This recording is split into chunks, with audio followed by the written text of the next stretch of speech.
Hello guys, mumeze gute? Ngewe meze bien. Ndashimira Imana, meze neza, nizere ko namwe mumeze neza. Imana ikomeje kubarinda.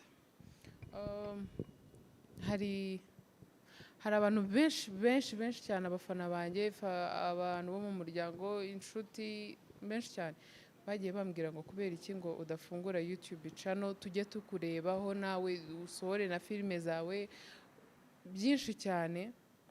Noneho nkababwira nzabikora cyangwa nkavuga ngo sha wapi ntago biriya bintu nabishobora cyangwa iki, ariko ubwo niko biba byashatse kugenda. Nyuma rero yo kubyara nk'abantu mwe kubera kurara ndeba YouTube naravuze ariko ubundi kubera iki ngiye bino bintu ntabikora, kuko mfite abantu benshi banshyigikiye, nzi ko bananshyigikira, wenda hari n'ababifuzaga ko nabikora ko bakabura uburyo babimbwira kuko wenda tutabasha kuvugana, ariko mwumve ko ari cyo gihe.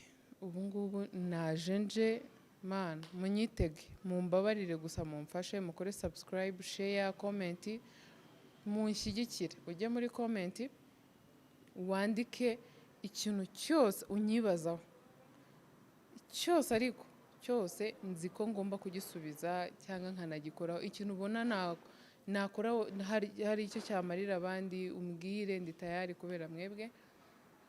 Ndabasezeranya ko nzajya mbahereza ibintu byiza birimo inyigisho ushobora kugutera guseka ukanishima, nabyo tuba tubikeneye mu buzima.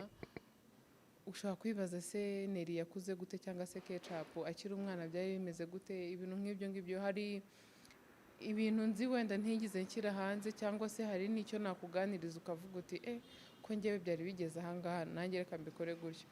Ubuzima bwo kurera abana batatu, ukuntu ijoro ryacu riba rimeze, amanywa yacu, byose bizajya binyura hano kuri YouTube channel yanjye, kuri KECAPU TV show. Ndabasezeranya ko bizajya biba ibintu ari sawa. Rero ndabasaba kunshyigikira, nicyo kintu cyonyine mbasaba, munshyigikire nanjye sinzabatenguha. Bye.